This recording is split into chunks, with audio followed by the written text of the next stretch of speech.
make a video while traveling again around the city of Omaha. I've lived here all my life and rather fond of the place. Right now I'm on Interstate 80 traveling east, turning on to 480 going north. Gerald R. Ford Expressway. And I used to live in this area when the Gerald R. Ford Memorial was being built. No, was it? Could be. But I was remember the house got sold. I was probably 19, and then I had to move to this neighborhood because the rent was cheap, and well, the rent was cheap. I was blessed with an apartment with a hell of a view, though.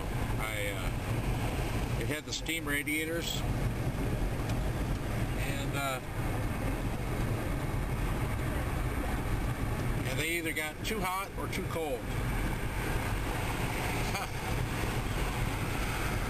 And I remember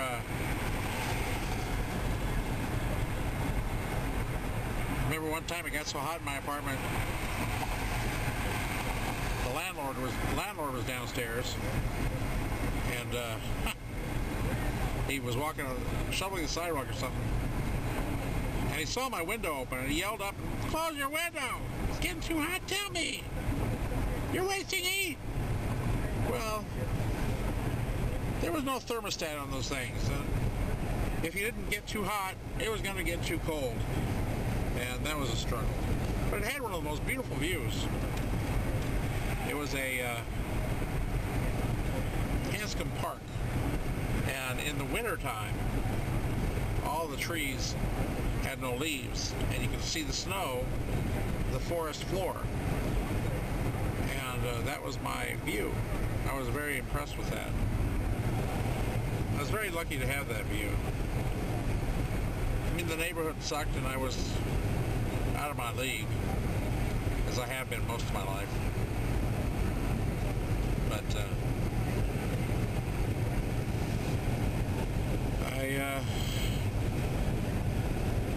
be honest, I probably couldn't have survived without help from my mother, because I was thrust out into a world with nothing and no skills, no expectations of good. Because my father died, and then I fell into a funk that lasted forever. And she fell into a funk when her husband died, which lasted forever. I don't remember much of a good time after that. But that stuff happens to people, and it's not the town's fault. It is a gorgeous town. By some standards it's not, but we have 2 skyscrapers. We're making progress. Someday we'll get a 3rd and a 4th. I don't know why. We have so much land around here. Just build sideways.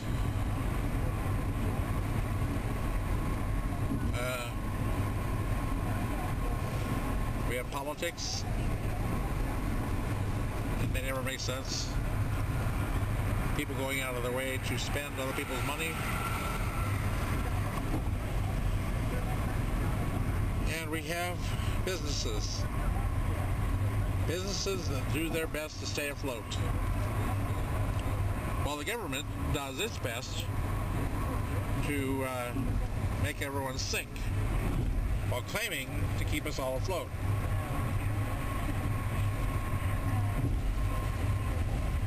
But it's supposedly we have one of the best economies there is. during this downtime. I just hope the downtime time has an uptime at some point. I've been without work for a while now, and used to be a programmer. I think it was a good one, but then I died, and that all changed. I'm still dead, by the way. I live my days waiting to sleep. As a dead man, I live my days waiting to sleep. Because there's not much I can do about anything, and I feel my life is over. I guess it is, since I'm dead. Anyway, now I just drove into Council Bluffs. They're a fine little town. Lots of gambling and naked people.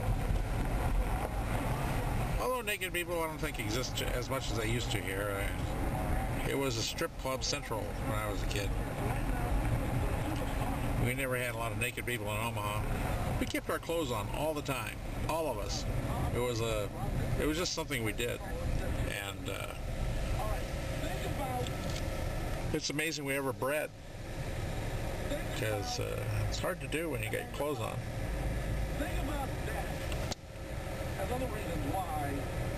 I have Tom Becca on the radio right now, driving around with that. He's spouting off about something, I don't know what. And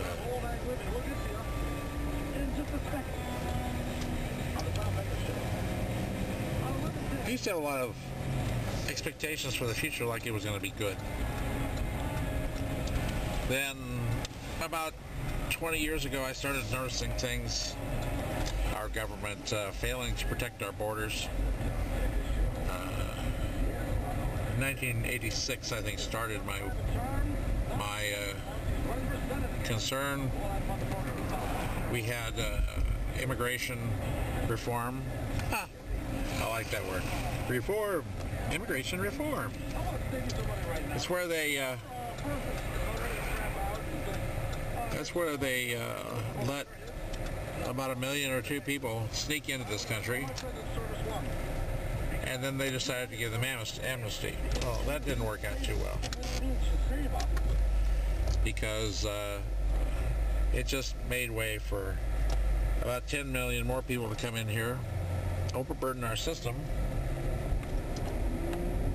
and that and so many other things. I've been watching this grow forever, and my hopes for the future have been dashed, have been crumbling while I've been watching. It's really true, this has been growing for a long time, and people have chosen to ignore it. And our government has chosen to make it worse every time, every year. And it'd be nice if somebody would have paid attention and used a little judgment. I don't think that's...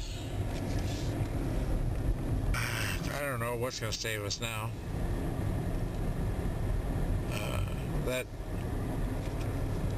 That last section of the Declaration of Independence, I don't have it memorized but it's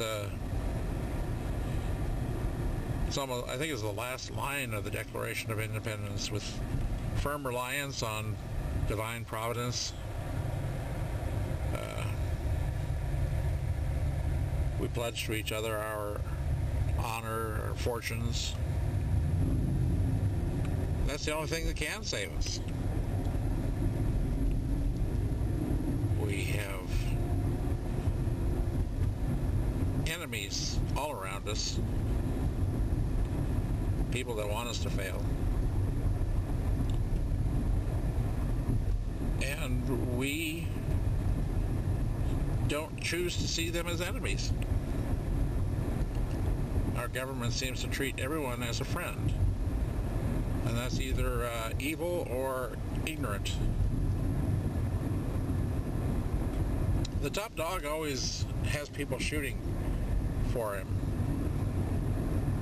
And that's where we're at. We were at the top dog position. Now we have people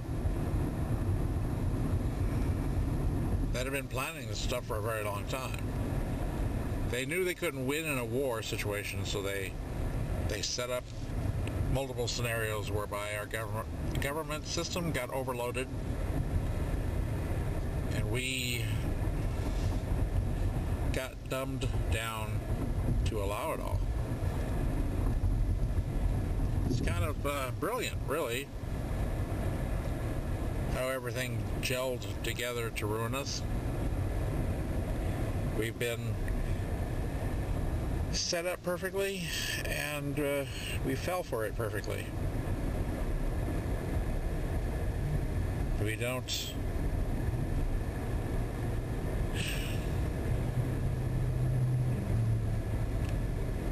survival depends on something we no longer have, the will to survive.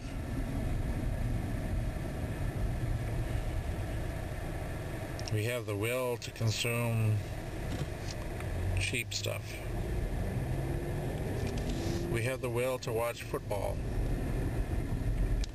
And that's been a horrible disappointment to me all my life. I don't dislike football.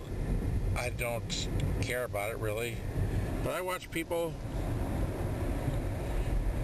consume that stuff, and it takes their mind away from them for hours and days. It's not just football, of course, baseball and other sports. And good Lord, we have real problems and no will to solve any of it.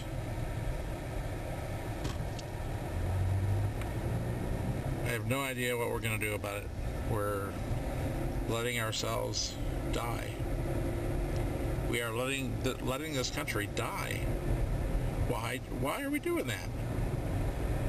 Just simple math tells us that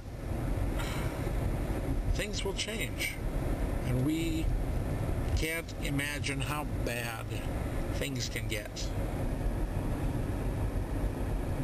Or if we can, we are ignoring it until things change for the worse permanently. We have the choice to fix things. We can move things back a notch and then back another notch, and we can undo this slowly over time. Right now, we just don't have the will to.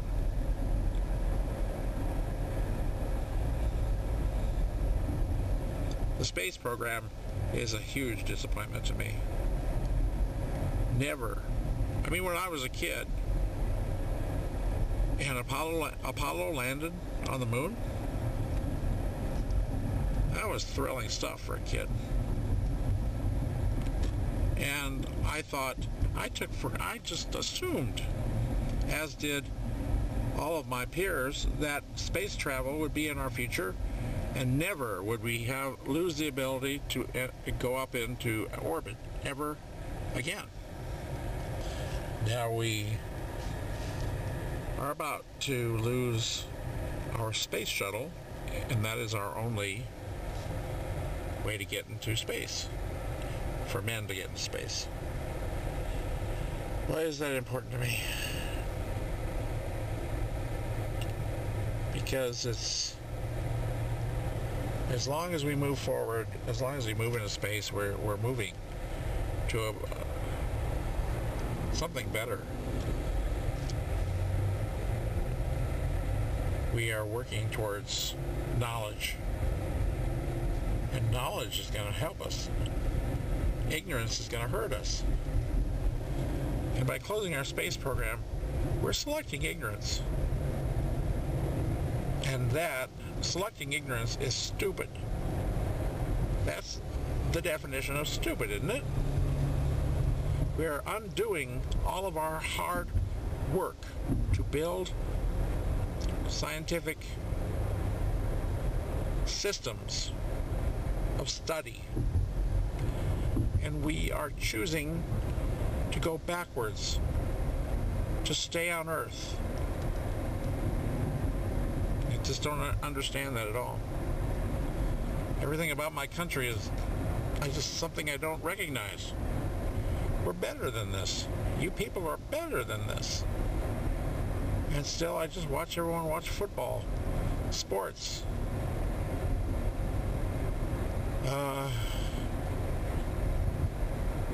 Television is a huge thing to everyone. I mean, I understand. But it seems there's something going on that seems wrong. If we let this continue, we're going to be dead soon.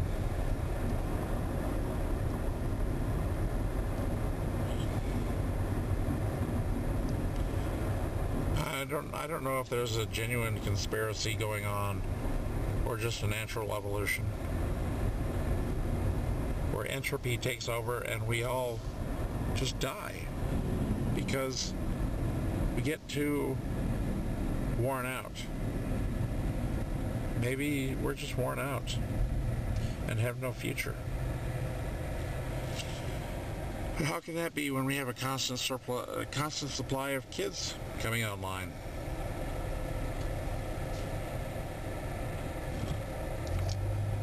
How can that be? And kids have all that energy built up, and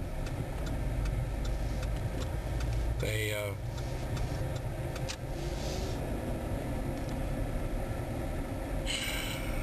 but they get glued to the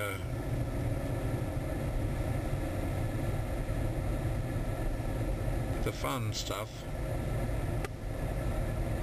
Don't stop till you get enough. Keep up with the fun stuff. Don't stop till you get enough. Keep up with the fun stuff. Don't stop till you get enough. But keep on with the fun stuff. Woo! Yeah. And unfortunately, the fun stuff is not. Fun stuff can be learning too. I mean, when I started with computers, I was never a great businessman, so that explains my lack of richness. But remember when I started, I had the most amazing journey. Learning and writing code and designing stuff that made me happy. I had nothing. I had no air conditioning. At one time, I lived in an apartment with no air conditioning, and my computer, which was a cheap Commodore VIC-20, overheated, and every once in a while I'd have to pop open the case and spray some cold stuff on one of the chips to keep the thing from crashing. But I kept on, and it just fascinated me. I just thought it was the greatest thing in the world.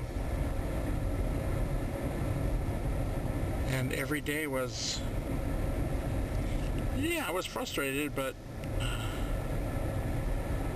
there's a real adventure in your head where you don't have to go anywhere.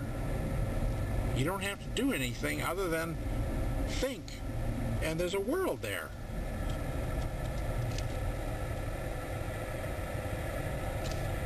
You have to be careful somewhat that you don't exceed the boundaries that exist in the real world.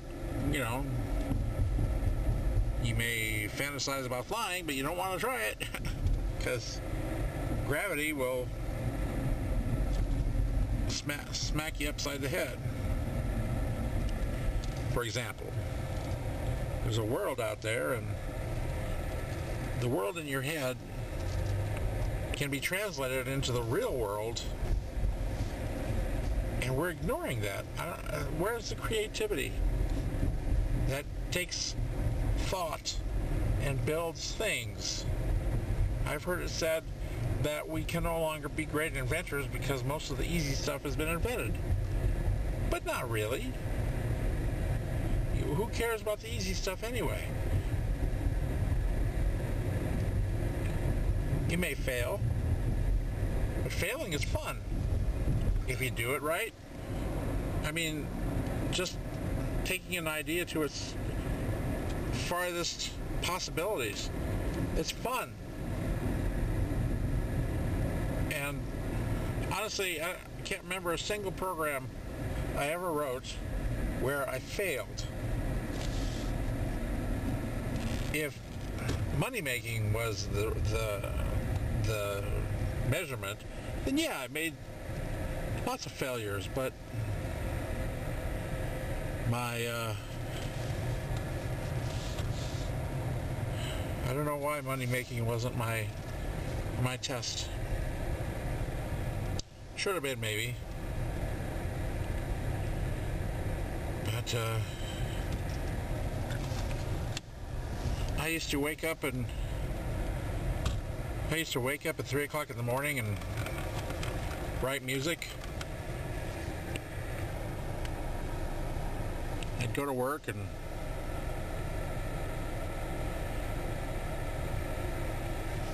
come home and then either write some more music or write some more code. Yeah, I should have spent more time on my personal life, because at 53 I really don't have any, and I'm dead because everyone has written me off.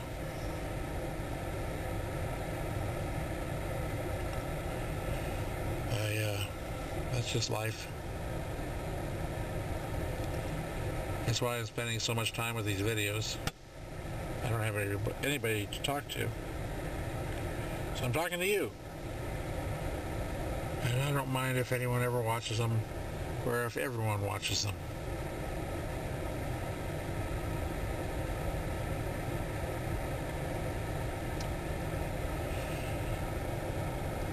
I'm kind of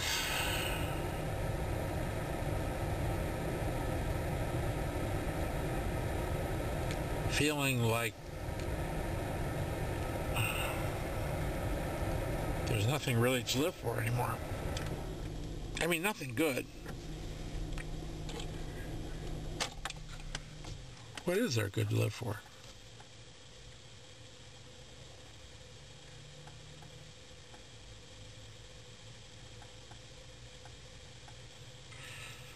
The infrastructure that allowed for all this greatness is crumbling. The United States government seems to be on the side of every other government. They want to be fair to every other country, and we get to wait for them to catch up. That's not really the way nature works. Actually, leaders tend to like to be in the leading position for as long as possible. But I guess the leaders die, and in their place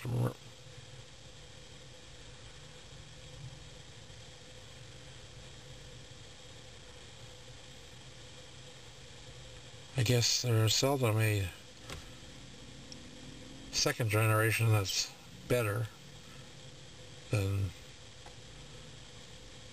the big advancement. We tend to get lazy, take good things for granted, and we let everything slip away. I hope we can turn this around. I really do. We're better than this.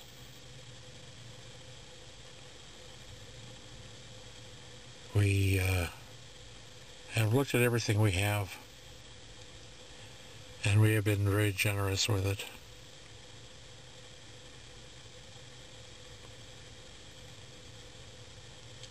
Too generous. We have so many people in this country that don't even belong here. I mean, legally, they shouldn't even be here. And they're draining us.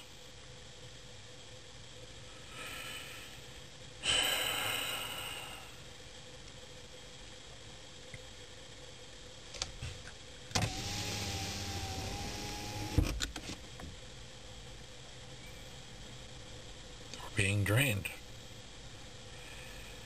The blood is being drained from our veins.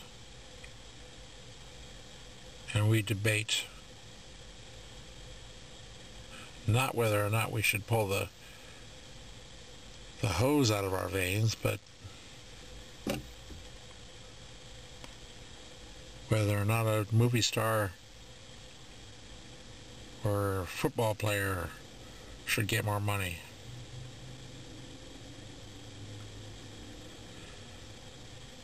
Priorities. We have no priorities anymore. That's been bred out of us. You take away the center and you take away the foundation, or if you weaken the foundation, not much hope for anything else.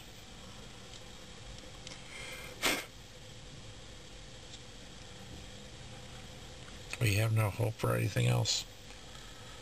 It seems we've lost everything that used to be our foundation. The Constitution is called a living document. I'm not even sure what that means.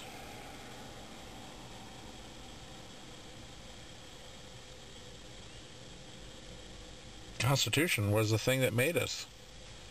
It wasn't a king that turned us into what we are. It's the foundation of what we are, the Constitution. No human being could suddenly change their mind or get old and cranky or senile or lose the love of their life and go insane and suddenly start using us to kill out of rage. We had a Constitution that defined us. Laws. The Constitution was a set of laws. A set of rules for the laws. And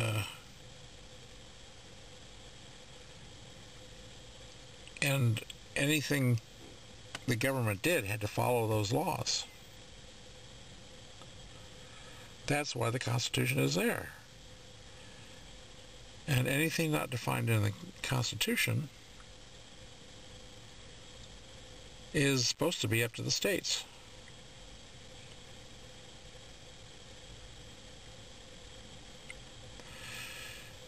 But at some point in time, I mean, see, the federal government is supposed to take care of the big things. And stuff like education, that's not a big thing.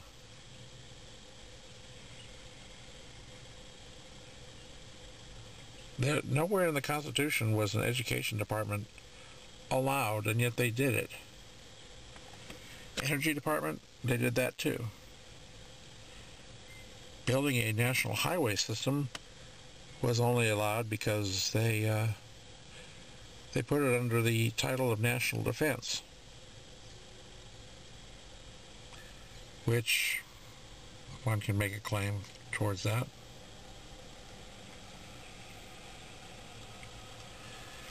But slowly it all got degraded, and the federal government became the center and the only.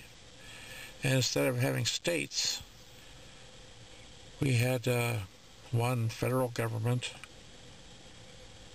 and the states did what the federal government allowed. Abortion, whether or not you approve of abortion, it should never have been nationwide. It's insane to have it. When the Supreme Court made it open for every state regardless of constitutional authority, They hurt us.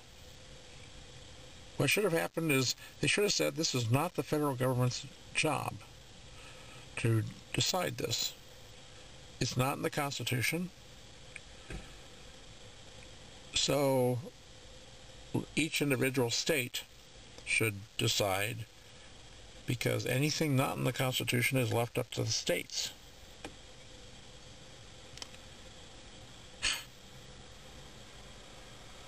And so many other things have been. Our education system is mandated by this government that just refuses to shrink. It grows and grows. And logically, use some logic, think. There is only so big that we can tolerate. We can only sustain a government that is X size. When government takes more than we can fund, they can print money. But that only lasts for so long. And then someday, what's going to happen, and this is just fact, someday, one day, people are going to wake up and realize that the US dollar is not worth anything anymore. And people will stop taking it. And everyone holding it will suddenly be broke.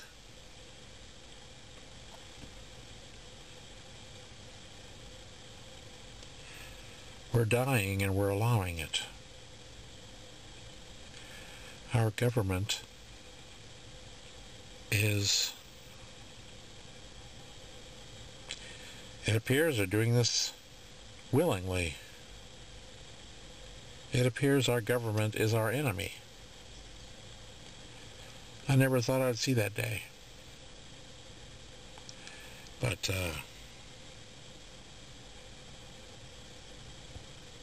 they refuse to live by any rules at all. And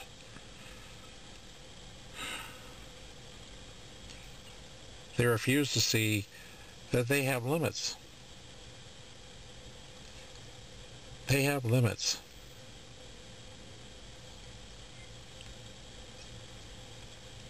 When the police stalk us like we're prey, like a hunter stalks deer, something is wrong.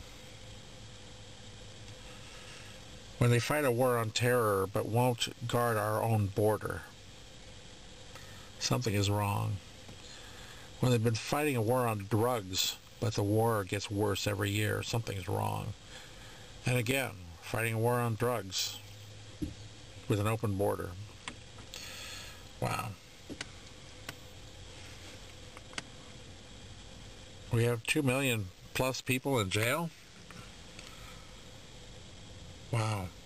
That's my country. How can we do that? We've killed more than 50 million babies in abortion? How can we do that? We have life, liberty, and pursuit of happiness as our foundation, and we've done these things, and we pursuit of happiness in a world where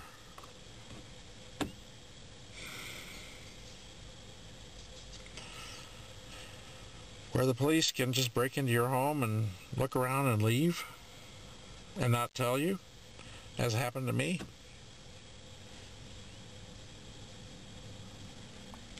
And I wouldn't even known about it if I didn't have a video camera. My country is dying, and it saddens me more than I can say.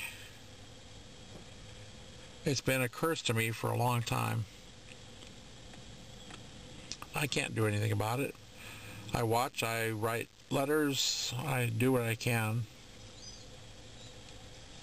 And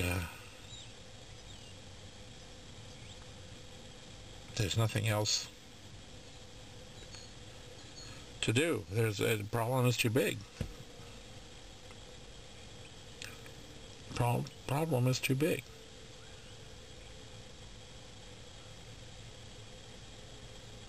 Either we all change this direction or we're all going to die together. Doesn't sound like a good idea to me. Rather than the government. I mean, we built a welfare system that is just constant funding. I heard Walter Williams the other day hosting the Rush Limbaugh show. And he said something I hadn't considered before, and that's that the greatest generation let us down. That after the war, that's when they started to spend everything. They built an entitlement system that was just unsustainable. And logic told them it was unsustainable, and they did it anyway because they were going to benefit. I don't know how true that is, but there's got to be some truth to it, because I didn't do it. Every time I voted for the good of the country, because I thought that's what we were supposed to do.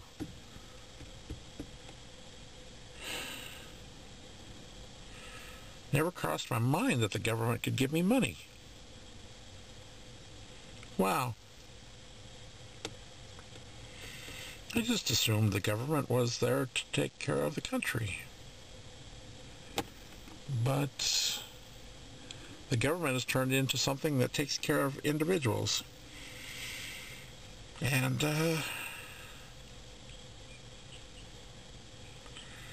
it's nice that we can do that, but then when we open the border to let everyone in and pass new laws continually making, every time you make something illegal, you're making a new crime. And then you have to fund people to catch the criminal and punish the criminal. Excuse me, catch, prosecute, then punish, then maybe hold in a box for years, which means you need a lot of boxes. My God, we got more laws that'll put people in boxes in this country than I never thought we'd see. It's just insane. How can we expect to put people in boxes and then expect them to be sane when they get out? I read a story the other day that the suicide rate among the people that have had contact with the legal system is much higher than those that have not had contact with the legal system. I believe it. I've had contact with the legal system. I've seen the look in the cops' eyes when they see you as prey, when they see you as a toy. And after a lifetime of being a free person in this country with expectations of being free and pursuit of happiness and all that stuff, to see a group of cops look at me as a toy, to stand there and tell me to strip, something wrong. We are not toys. The Constitution was all about the fact that we're not toys, and we allow them to treat us like toys. Everything's wrong. The government should build roads. The government should not look at our income, the sweat of our brow, the things that we work hard for. I mean, when you make $100, they look at that $100 and they say, you get to keep 50 of it. because the federal government takes some off the top, and then how many other agencies take some off the top? And how much do you get left? How much do you actually get to keep? With the sales taxes and fees and, good Lord, the fines. Forget to register your cat? Well, $150.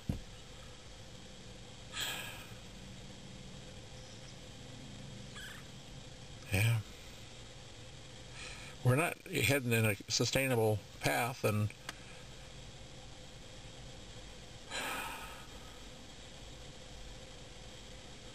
I think we're going to have an epidemic of suicides. It's going to be like a bludgeoning to the soul of this country. When you wake up one morning and 500,000 people have killed themselves.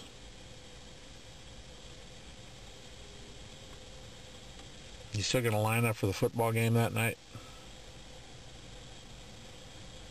Or watch the next awards show on TV?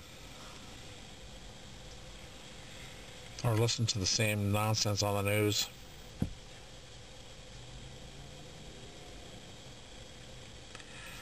There's real stuff going on, and we've been trained to ignore it. And my only hope for tomorrow is that we waken from this coma and realize that there's only one race on this planet. It's called human. You know, humans? Anyone out there? Black is not a race. Mexican is not a race. Black is a color. Mexico is a country.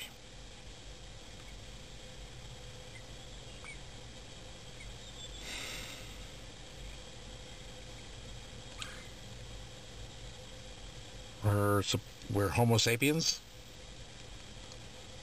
And that's what links us, along with the fact that we're all going to die. So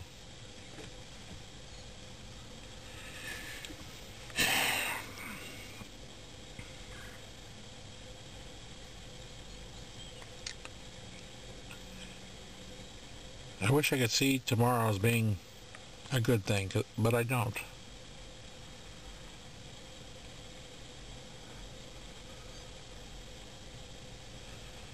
Even if government was cut down to size magically, we're all still a bunch of fools.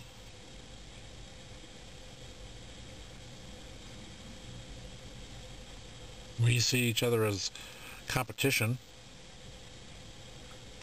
We drive like we think. Everything is get in front of the other guy at any cost. I've seen people touch bumpers on the interstate driving at 60, 70 miles an hour. Not a pretty sight. And as I sat there watching, I prayed, oh God, please, God, please, God. And I don't know if that helped or not, but I'll tell you one thing. It was rush hour, and those bumpers touched, and they both cars spun in opposite directions, interweaving between the lanes. One of the cars ended up landing at the shoulder, facing forward in the right direction, and it just came to a stop, as if they parked there. And the other one managed to avoid. I mean, that one that parked, it actually did turns, spun around, and parked. I forgot what happened to the other one. I was so fixated on that one. And there were no injuries, no accidents, just a little ding on the bumper. But it's all competition. We can't get along. We can't cooperate ever. Everything we say has to be filtered through a system that says, what are you saying bad about me now? I know somebody like that. I know people like that. And if I've ever been like that, I hope I've changed. Because I really think there's wisdom in the idea that we owe each other one simple thing, that when we listen to each other talk, we filter it through the kindest possible filter. We don't assume they're saying bad things about us. We assume instead that they're being kind or honest or anything but mean. If we assume everything is an attack, then we're just gonna,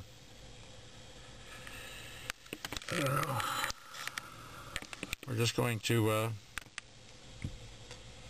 stand ready for war. Every sentence is going to be an invitation to war.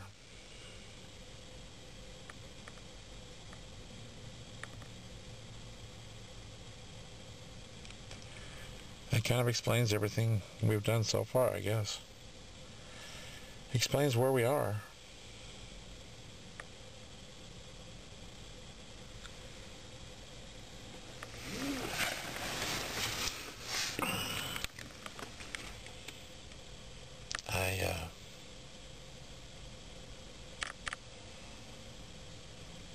There is no fix that I can see.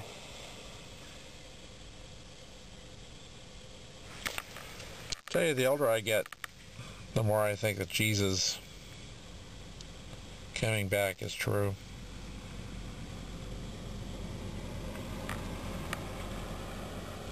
Maybe I'm just an old fool, but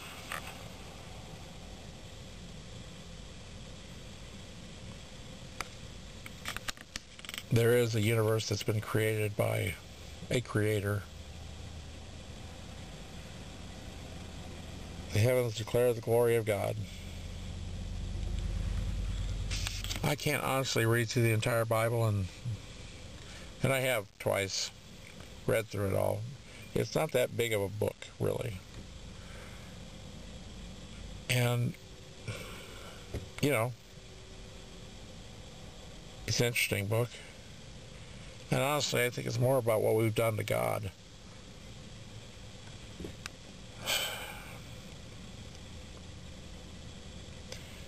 Because everything we've done is taken simplicity and turned it into chaos. God gave us 10 rules. We turned it into about 1,000 right away. There's a analogy for the human race, I guess. Is that the right word? Analogy? I don't know. God gave us this beauty.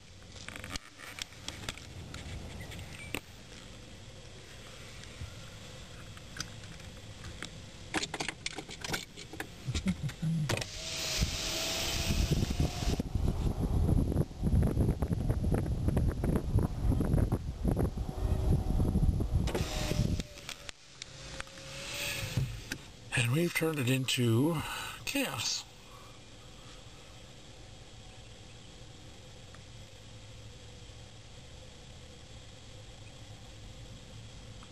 Never get along. Just, we compete for everything. And we hate those we compete against.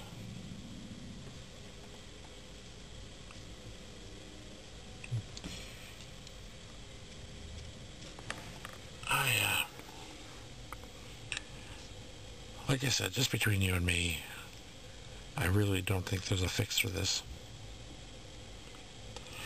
I think every few decades we're just doomed to fight another massive war in which millions die.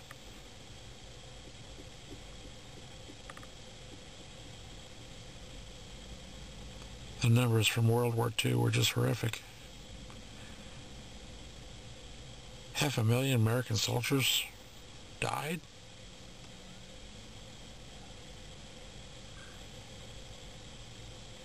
Around the world, as millions of people died.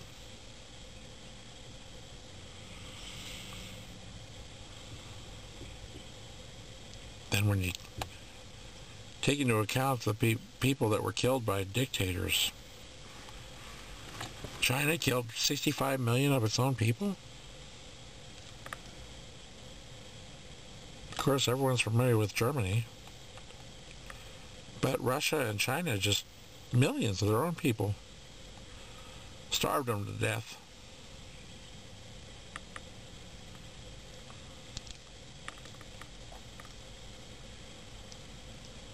And now that we have billions on the planet, I don't even know if we had 1 billion on the planet back then.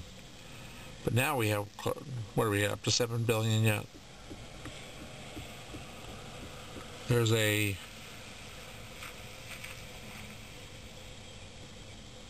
part in Revelations that talks about an army of 200 million soldiers.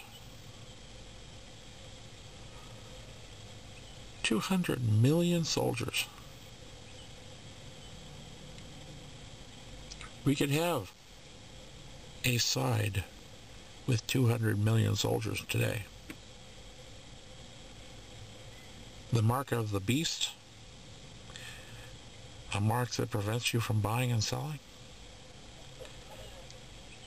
Never before has that been possible. And it looks like our governments are gathering together to build that world.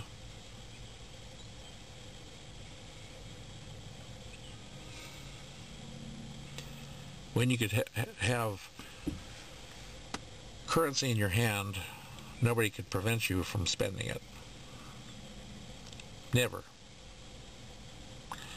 I mean, they could block your way into the business, but you could just go somewhere else or come back.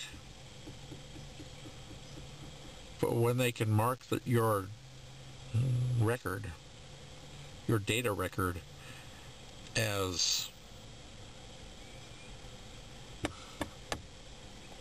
unfriendly, when they can just mark your file as don't take this guy's money, then the electronic currency, whether by credit card or biometrics or whatever, that means that your wealth is gone just because of a government record change. And that becomes instant, because that's the way computer networks, that's the way they work, instantly. I sometimes think the Antichrist is a combination of machine and man. The network of machines and bureaucracies. And we have become cattle.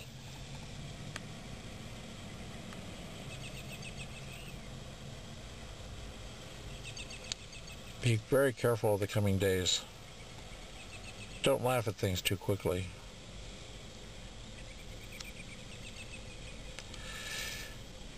Don't believe things too quickly either.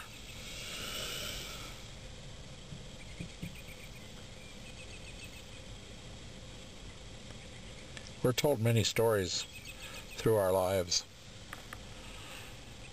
and we're too quick to believe them, I think.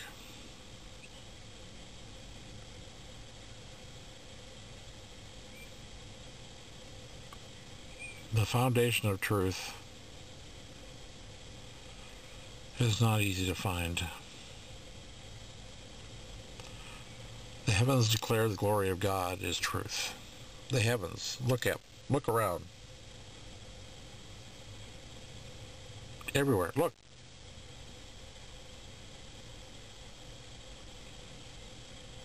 Build a concept of where you are in the universe. You're the speck on a rock. traveling at immeasurable speeds, unimaginable speeds. They're measurable. And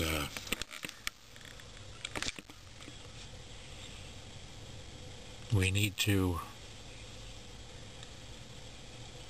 see the world as it is rather than the stories we've been told, and we've been told some doozies. Wake up. The time to wake up is now. There is little time left to wake up. Look at the people that rule with a different eye.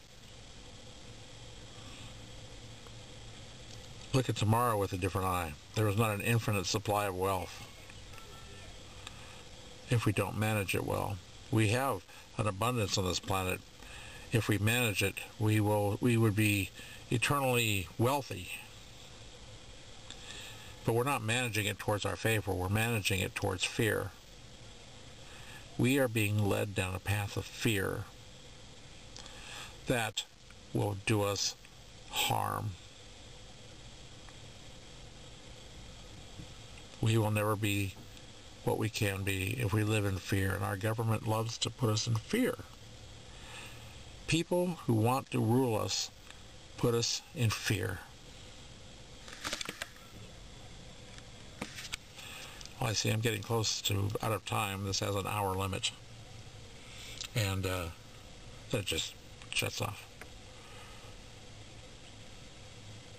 The purpose of this was to get things off my chest. I've done that. I hope we change. I hope we get along.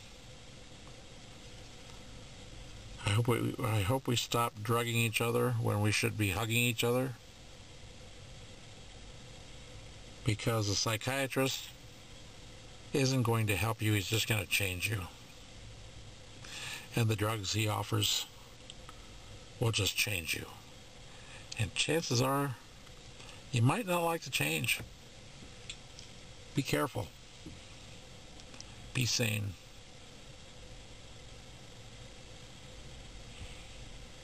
Try to find some quiet time and be happy. Best you can. Find a friend if you can. I'd like to. I don't have any, but then again, I'm dead.